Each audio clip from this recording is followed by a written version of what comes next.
Hello students, निशान digital platform पर आपका हार्दिक स्वागत है बच्चों।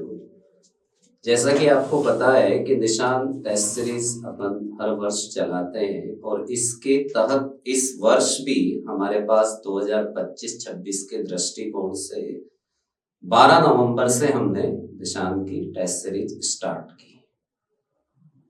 जो भी बच्चे जुड़ना चाहे वो भी जुड़ सकते हैं, इससे सबके लिए ओपन मामला है।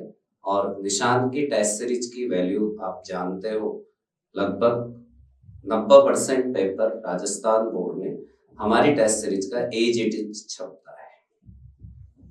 और उसी के तहत बच्चों 12 नवंबर को अपन ने साइंस का पेपर लिया था। टोटल 4 लेते हैं, 3 माइनर 1 मेजर, 10वीं क्लास का हिंदी मीडियम। और जो पेपर लिया था उसका मैं आपको यहाँ पर निशान डिजिटल ऐप के माध्यम से आज उसका सॉल्यूशन कंप्लीट करवाने वाला हूँ। तो आप जरा देखिए बच्चों, पहला क्वेश्चन हमने दिया था इसके अंदर कि निम्न, ये तो था ही सही, आता है आपको। अब इसमें पहला क्वेश्चन क्या था बच्चों कि निम्नलिखित में से द्रव धातु है, इंपॉर्टेंट है। तो इसका आंसर था बच्चों पारा अथवा मरकरी। आप देखो मैंने यहाँ पर दे भी रखा है, ब option is the correct answer. ये देखो उत्तर पारा। ये मरकरी के नाम से भी आ सकता है बच्चों परीक्षा के अंदर, ठीक है, मरकरी। और Hg भी आ सकता है, Hg इसका सिंबल या प्रतीक होता है, ठीक है। अगला क्वेश्चन देखो भाई, ये भी इंपॉर्टेंट प्रश्न है। एक तत्व P जो मुलायम है तथा ठंडे जल से क्रिया करता है तो वो तत्व P है। तो इसमें देखो सोना बच्चों ठोस है, ठीक है, कठोर है। पोटेशियम ही इसका आंसर है, क्योंकि पोटेशियम अगर है तो ऑप्शन में सोडियम नहीं होगा। वैसे लिथियम भी मुलायम धातु होती है, लेकिन वो आपके सिलेबस में नहीं है। तो आपको पोटेशियम अगर है तो पोटेशियम उसका आंसर है, और पोटेशियम अगर नहीं है तो फिर सोडियम है तो सोडियम उसका आंसर है। तो यहाँ पर हमने क्या दे रखा था बच्चों, पोटेशियम। तो पोटेशियम इसका उत्तर है। आगे चलो, तीसरा क्वेश्चन दिया था भाई हमने, एल्यूमिनियम तथा पोटेशियम के m कोश में उपस्थित इलेक्ट्रॉन की संख्या होती है। तो भैया एल्यूमिनियम का होता है 2 8 3, ठीक है। और हमने जो पोटेशियम होता है बच्चों उसका 2 8 8 और जो है 1। तो m कोश में पूछा था, तो ये देखो ये इसका m कोश, ये इसका m कोश। तो इसका सही जवाब क्या था बच्चों, 3 8। क्या जवाब सही था इसका, 3 8, ठीक है।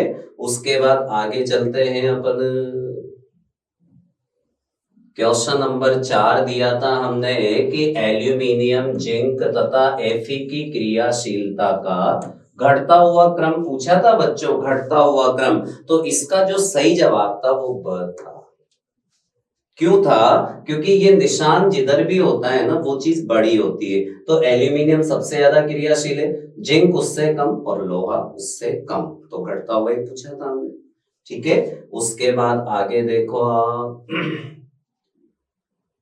ये पहले चैप्टर से था बच्चों, Fe2O3 प्लस 12, तीर का निशान Al2O3 प्लस 2Fe। उपरोक्त अभिक्रिया किस प्रकार की है? तो इसका आंसर था इसका आंसर था विस्थापनीय अभिक्रिया। कौन सी? विस्थापनीय। क्यों? क्योंकि ये एल्यूमिनियम देखो आप यहाँ पर, ये एल्यूमिनियम अधिक क्रियाशील है, जो इस कम क्रियाशील Fe का यहाँ से विस्थापन कर रही है। तो फिर कौन सी अभिक्रिया हो? विस्थापनीय अभिक्रिया, ठीक है। देखो अगला, अभिक्रिया ZnO प्लस C, तीर का निशान Zn प्लस CO। अब इसमें क्या है साहब, जिंक उपचयित हो रहा है, कार्बन मोनोक्साइड उपचयित हो रहा है, कार्बन उपचयित हो रहा है, या जिंक ऑक्साइड अपचयित हो रहा है। तो बच्चों देखो ना, कार्बन कार्बन मोनोक्साइड में बदल गया, तो इसका मतलब उसके अंदर किसकी वृद्धि हो गई? ऑक्सीजन की। तो कार्बन क्या हो रहा है बच्चों? उपचयित हो रहा है, ठीक है। उसी प्रकार से ZnO आपका किस में चेंज हो गया? Zn में। तो कौन हट गई साहब? ऑक्सीजन हट गई। ऑक्सीजन किस में हटती है? अपचयन में हटती है। तो भैया कार्बन जिंक ऑक्साइड क्या हो रहा है? अपचयित हो रहा है। तो इसका सही जो कथन था ना बच्चों, वो 3 और 4 था। ये देखो आंसर में हमने दे रखा है। Third and fourth. ठीक है, अगला प्रश्न, चांदी के ऊपर काले रंग की परत का चढ़ना क्या कहलाता है? संक्षारण। ये पहले चैप्टर से भी था बच्चों, थर्ड चैप्टर से भी था, लेकिन हमने दिया थर्ड चैप्टर से था। आपको पता है तांबे का हरा पड़ना, चांदी का काला पड़ना, लोहे पर जंग लगना, ये सब बच्चों संक्षारण के उदाहरण है। अगला प्रश्न देखो, श्याम श्वेत फोटोग्राफी में प्रयुक्त पदार्थ है, सारे आपको एक जैसे लगेंगे, पर इसका सही आंसर है बच्चों AgBr, सिल्वर ब्रोमाइड। ठीक है, आगे देखो, जटा रस का pH कितना होता है? 1.2, ध्यान रखना। नींबू के रस का 2.2, उदासीन विलयन का 7 और प्रबल क्षार 14। आगे देखो, कोई विलयन नीले लिटमस पत्र को लाल करता है, कौन करता है साहब? अम्ल करता है। और अम्ल का pH किससे कम होता है? 7 से कम होता है। तो आप देखो इसमें 7 से कम केवल एक ही संख्या है बच्चों, 4, तो 4 इज द करेक्ट आंसर। इसका जो सही जवाब है कितना है बच्चों? 4। आगे देखो, एल्डिहाइड का प्रकार्यात्मक समूह है, ये है साहब CHO, क्योंकि ये एल्कोहल का है, ये कार्बोक्सिलिक अम्ल का है और ये कीटोन का है। ये भी एक इंपॉर्टेंट प्रश्न है साहब। तो इसका आंसर क्या है बच्चों? CHO। आगे देखो, असंतृप्त हाइड्रोकार्बन है भैया, ये संतृप्त है, ये संतृप्त है, ये भी संतृप्त है। तो असंतृप्त कौन है? C2H4। C2H4 मतलब एथिन। ठीक है, एथिन या एथिलीन। आगे देखो, निम्न में से कौन सा हाइड्रोकार्बन, ये यहां पर बच्चों इस जगह मैं बता दूं CNG। इस जगह क्या है बच्चों? CNG। ये कंप्यूटर मिस्टेक थोड़ी सी हमारी है। CNG संपीड़ित प्राकृतिक गैस, तो इसका प्रमुख अवयव है बच्चों मेथेन, CH4। अगर सूत्र में आ जाए ना तो CH4। ठीक है, आगे देखो, ये एस्टरीकरण की रिएक्शन पूछी थी, हमने इसको सही कर दिया यहाँ पर। ये वाली रिएक्शन, ये वाला है साहब CH3 COO CH2 CH3। हमारे मेन पेपर में यहाँ पर CH3, तो ये करेक्शन हमने इसमें कर दिया है, ये CH2 CH3। इसमें बच्चे ने जैसे ये भी लिख दिया है, तो वो भी हमने वहां पर करेक्ट किया है, पर यहाँ तो हमने ओरिजिनल आंसर दे दिया इसका, ये द। आगे चले बच्चों, ऑप्शन कंप्लीट हो गया। रिक्त स्थान देखो, दानेदार जस्ते पर तनु सल्फ्यूरिक अम्ल की क्रिया से हाइड्रोजन गैस निकलती है।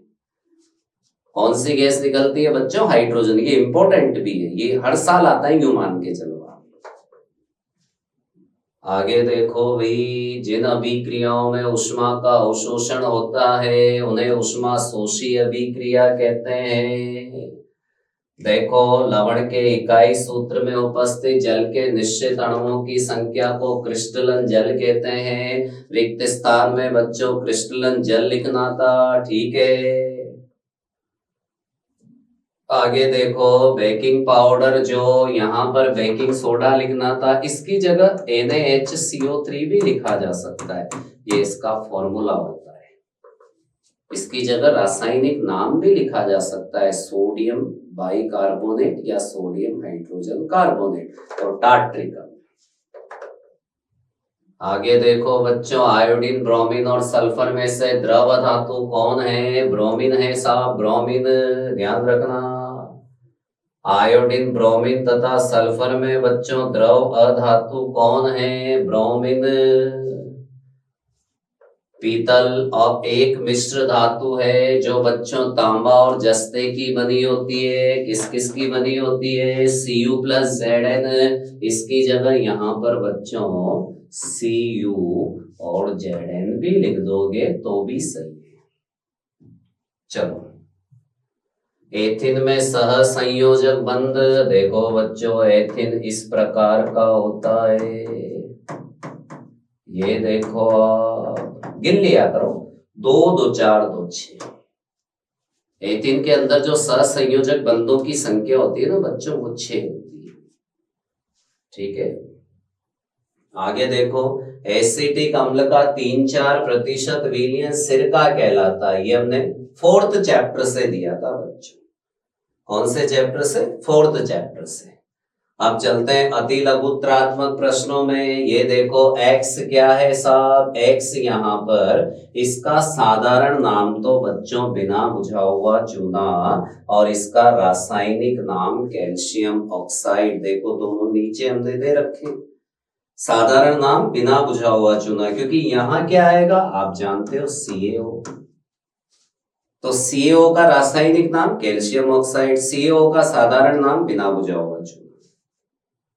चलो आगे देखो बच्चों, शंक्वाकार फ्लास्क का चित्र बनाना था, ये वाला बनाना था। इसमें केवल फ्लास्क भी बनाया जा सकता है, ऐसे बना दो आप। इसमें ये बताने की जरूरत नहीं है आपको, ये तो इसके अंदर तो हमने दे दिया है, लेकिन आप ऐसा फ्लास्क बना दोगे वो भी सही है, उसमें भी आपको नंबर मिल जाएंगे। आगे देखो, मैग्नीशियम और ऑक्सीजन की क्रिया से बनने वाला उत्पाद कौन है? मैग्नीशियम ऑक्साइड है बच्चों। यहाँ पर मैग्नीशियम ऑक्साइड, इसका सूत्र क्या है? MgO। चलो आगे देखो, विस्थापनीय और द्विविस्थापनीय अभिक्रिया में एक अंतर। सिंपल है, विस्थापनीय अभिक्रिया में एक मूलक विस्थापित होता है, जबकि द्विविस्थापनीय अभिक्रिया में दो मूलक विस्थापित होते हैं। आप इन दोनों की परिभाषा लिख दो कि उसमें भी नंबर मिल जाएंगे। ठीक है, आगे देखो, नींबू और इमली में पाए जाने वाले अम्लों के नाम। बच्चों नींबू में सिट्रिक अम्ल और इमली में टार्ट्रिक अम्ल। आप तो वो अम्लों की तो पूरी 8 अम्लों की सारणी तैयार कर लेना, उसमें से क्वेश्चन निश्चित है 2026 में। किसी उदासीन विलयन का पीएच मान लिखते हुए स्वाद के आधार पर अम्ल और क्षार में अंतर। तो बच्चों उदासीन विलयन का पीएच मान होता है 7 और स्वाद के आधार पर पूछ रहा है ना, तो सिंपल है, अम्ल स्वाद में खट्टे होते हैं, क्षार स्वाद में कड़वे होते हैं, बस ये लिखना है। यही दे रखा है हमने, देख लो पीपीटी पर। आगे देखो, कार्बन के उन 2 गुणधर्मों के नाम लिखो जिसके कारण प्रकृति में उनकी सबसे ज्यादा संख्या है। तो चतुसंयोजी और श्रृंखलन। ध्यान रखना उसमें क्या लिखना था बच्चों? चतुसंयोजी और श्रृंखलन। आगे देखो, CH3 CH double bond CH2। अब डबल बॉन्ड आ रहा है ना भाई, तो इन और इनमें कार्बन कितने हैं बच्चों? 3। तो 3 में क्या जोड़ेंगे? प्रोप। तो प्रोप प्लस इन बराबर क्या बन गया? प्रोपिन। अगर त्रिबंध होता तो प्रोपाइन, आप 1 प्रोपिन लिख दो, वो भी सही है वैसे, पर सही जवाब प्रोपिन लिख दिया। आगे देखो भाई, कॉपर सल्फेट के विलयन में डूबी हुई लोहे की कीलों के अभिक्रिया को प्रदर्शित करने वाला केवल चित्र ये रहा। बहुत सिंपल था, परत नली में 2 किलो को डुबोना था कॉपर सल्फेट का, ये नीले रंग का विलयन। ठीक है बच्चों, इसके बाद हमने एक और चित्र पहले चैप्टर से दिया था, और वो ये था कि कॉपर ऑक्साइड में उपचयन के लिए व्यवस्थित उपकरण। ये चाइना डिश था, इसमें कॉपर चूर्ण, ये पूरा हिस्सा। नामांकित चित्र अगर परीक्षा में आता है ना बच्चों, तो आपको उसका डिटेल नहीं लिखना है, केवल डायग्राम मेंशन करके आना है, बस नाम लिख देने जैसे ये लिखे हुए हैं। चलो आगे देखो, CaCO3 plus H2O plus CO2। यहाँ पर बच्चों लिखना था CaHCO3, ये सेकंड चैप्टर से पूछा था, CaHCO3 होल 2। और इसके नीचे भी हमने एक रिएक्शन पूछी थी, तो बच्चों यहाँ पर लिखना था हमें CaCO3। ये दोनों रिएक्शन मैंने सेकंड चैप्टर से उठाई थी, जिसमें धातु की कार्बोनेटों से क्रिया है उसके अंदर से। ठीक है, अम्लों की कार्बोनेटों से क्रिया। आगे देखो, अम्लीय वर्षा को परिभाषित करते हुए इसके लिए जिम्मेदार ऑक्साइडों के नाम बताने थे। तो जब वर्षा के जल का मान बच्चों 5.6 से कम हो जाता है, तो उस वर्षा को अम्लीय वर्षा कहते हैं। ठीक है, और अम्लीय वर्षा के लिए जिम्मेदार आप लिख सकते हो सल्फर, कार्बन, नाइट्रोजन के ऑक्साइड, या आप ऐसे भी लिख सकते हो SO2 NO2 CO2। सब सही है बच्चों ये। आगे देखो उभयधर्मी ऑक्साइड किसे कहते हैं, एक उदाहरण लिखिए। तो हमने देखो दे रखा है, जो धातु के ऑक्साइड अम्लीय और क्षारीय दोनों प्रकार के व्यवहार को दर्शाते हैं। ध्यान रखना, जो धातु के ऑक्साइड अम्लीय और क्षारीय दोनों प्रकार के व्यवहार को दर्शाते हैं उनको अपन क्या कहते हैं, उभयधर्मी ऑक्साइड। निस्तापन और वर्जन समझाना था बच्चों। कार्बोनेट अयस्क को वायु की अनुपस्थिति में ऑक्साइड अयस्क में बदलना और सल्फाइड अयस्क को वायु की पर्याप्त मात्रा में ऑक्साइड अयस्क में बदलना वर्जन। इंपॉर्टेंट है, ये ध्यान रखना। आगे देखो भाई, ये तो हो गया वर्जन। उसके बाद धातुएं विद्युत की सुचालक होती है, इसको दर्शाने वाला ये डायग्राम देख लो आप बोर्ड पर। जैसा मैंने कॉपी के अंदर बच्चों को ऑफलाइन क्लासेस में बना रखा है वैसा बना दो, इसमें भी मार्किंग होगी, घबराओ मत। ये डायग्राम देख लो, धातु के अंदर धारा का चालन होता है। उसके बाद देखो तन्यता को परिभाषित करते हुए, ये बड़ा इजी क्वेश्चन था। आपको पता है धातुओं से तारों को खींचा जा सकता है और धातु का ये गुण ही तन्यता कहलाता है। और सर्वाधिक तन्य धातु जो होती है ना बच्चों, वो सोना होती है। देखो लिख रखा है हमने, एयू उसका प्रतीक होता है, और गोल्ड। आगे देखो इलेक्ट्रॉन स्थानांतरण की प्रक्रिया से मैग्नीशियम क्लोराइड का निर्माण बताना था बच्चों। ये Mg के पास 2 इलेक्ट्रॉन, क्लोरीन को एक एक चाहिए, एक Mg इसको देगा, Mg दूसरा इसको देगा। Mg ने 2 त्यागे, Cl ने 1 ग्रहण किया, 1 ने, तो फिर यहाँ 2 लगा। बस ध्यान रखना यहाँ 2 नहीं लगाना ऊपर आपको, नहीं तो गलत हो जाएगा। क्योंकि एक क्लोरीन एक इलेक्ट्रॉन ग्रहण करती है बच्चों, तो एक ही माइनस आएगा, उसके नीचे 2 लगेगा, जैसे बता रखा है मैंने। आगे देखो तांबे के वैद्युत अपघटनीय परिष्करण विधि का नामांकित चित्र ये रहा बच्चों। यहाँ पर ये वाला एनोड मड है, ये क्या है साहब, एनोड है। कौन सी धातु की, अशुद्ध धातु की। ये कैथोड है, शुद्ध धातु के। देखो यहां से कॉपर आयन यहाँ निकल कर आ रहे हैं, एनोड से कैथोड पर आ रहे हैं। तो अपने को प्योर मेटल कहाँ मिलती है, कैथोड पर मिलती है। पर वो डिटेल नहीं लिखना, केवल चित्र बनाना है, ठीक है। उसके बाद आगे चले,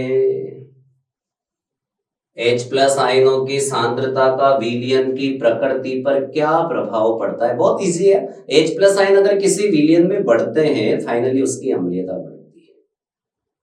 और अगर H+ आयन किसी विलयन में घटते हैं तो बच्चों उसकी अम्लीयता घटती है। यही हमने इसके अंदर दे रखा है। आगे चलो, स्पष्ट करो कि मुख का पीएच परिवर्तन दंत क्षय का कारण है। देखो आप इधर सभी, मुख का पीएच 5.5 से कम हो जाता है तो दंत क्षय प्रारंभ हो जाता है। देखो भोजन करने के बाद मुंह को अच्छी तरह साफ नहीं करेंगे तो हमारे दांतों के बीच में भोजन के कण शेष रहेंगे, ठीक है। उनका जीवाणु अपघटन करेंगे, अपघटन करेंगे तो मुख में अम्ल पैदा होगा, अम्ल पैदा होगा तो दंत वल्क संक्षारित होगा, जिससे दांत गिरना प्रारंभ कर देंगे। यही है बच्चों इसके अंदर। अथवा में ये कर सकते हो आप, उदासीनीकरण अभिक्रिया किसे कहते हैं, जब अम्ल और क्षारक की निश्चित मात्राओं को मिलाने पर दोनों एक दूसरे के गुणों को उदासीन करते हुए लवण और जल बनाते हैं तो उसे कहते हैं उदासीनीकरण अभिक्रिया।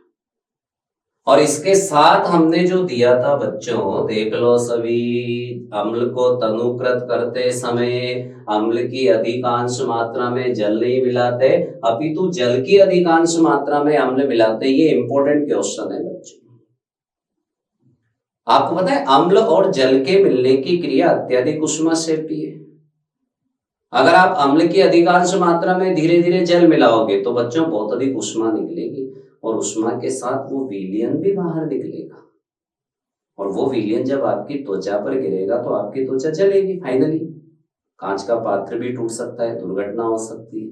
लेकिन अगर आप जल की अधिकांश मात्रा में अम्ल मिलाओगे तो बच्चों वो जल क्या करेगा, उस अम्ल को अवशोषित कर लेगा, उसकी ऊष्मा को वो ग्रहण कर लेगा, और ग्रहण कर लेगा बच्चों तो विलयन बाहर नहीं आएगा, फाइनली कोई दुर्घटना नहीं होगी। ये देखो हमने दिखा रखा है, इसको आप चेक करें, ये इसका उत्तर है।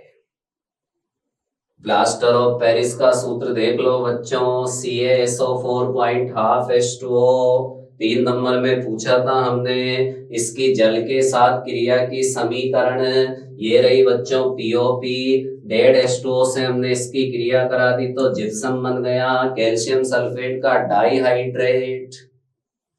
ठीक है, उसके बाद इसका चिकित्सा के क्षेत्र में उपयोग पूछा था हमने।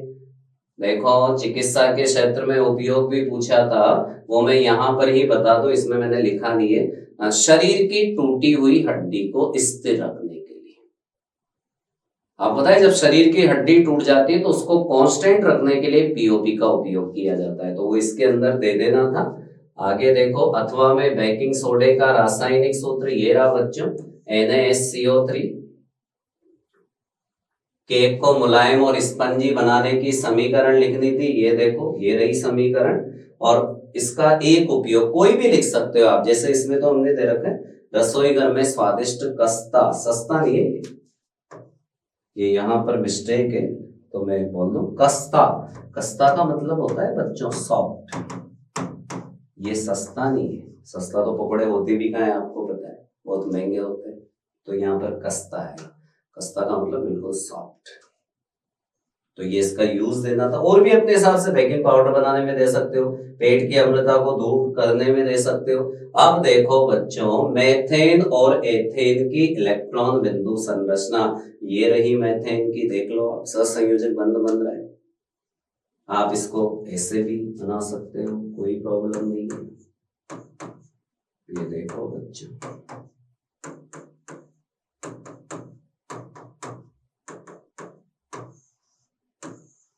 ये मेथेन की इलेक्ट्रॉन बिंदु संरचना, ठीक है। इसके साथ एक और पूछी थी हमने एथेन की, ये इसके अंदर बच्चों ये एथेन की है, ध्यान रखना किसके, ये एथेन की। तो आप इसको तैयार नहीं करोगे। एथेन की मैं आपको बता देता हूं, एथेन की इलेक्ट्रॉन बिंदु संरचना बच्चों ये देखो आप इस प्रकार से, यहाँ डबल बॉन्ड होता है तो 2 हो जाएंगे, या एक इस प्रकार से, एक ऐसे। यहाँ बच्चों डबल बॉन्ड, सॉरी 2 इलेक्ट्रॉन, यहाँ भी 2 इलेक्ट्रॉन, यहाँ भी 2 इलेक्ट्रॉन, और ये हो गए हमारे 8 इलेक्ट्रॉन, 2 2 4 और 4 8 हो गए ना, और ये 4 और 4 ये है। फिर कहूंगा मैं आपसे, ये आपको तैयार नहीं करनी, ये एथेन की है भाई, मिस्टेक हो गया है थोड़ा सा, यहाँ एथेन की नहीं, एथेन की ये वाली है, क्योंकि उसमें बीच में डबल बॉन्ड होता है, ध्यान रखना। उसके बाद देखो बच्चों, समजातीय श्रेणी किसे कहते हैं, इसकी 2 विशेषताएं बताइए। तो कार्बनिक यौगिकों की ऐसी श्रृंखला जिसमें उपस्थित सभी सदस्यों में प्रकार्यात्मक अथवा क्रियात्मक समूह समान होते हैं। बच्चों रासायनिक गुण समान होते हैं, प्रकार्यात्मक समूह समान होते हैं, CH2 का अंतर होता है, आणविक द्रव्यमान में 14 का अंतर होता है। देखो सब दे रखा है हमने इसके अंदर। चलो बच्चों आगे, साइक्लोहेक्सेन तथा बेंजीन की संरचना, ये तो किसकी है बच्चों, बेंजीन की। देखो इधर बता दूं मैं आपको, और ये है साइक्लोहेक्सेन की।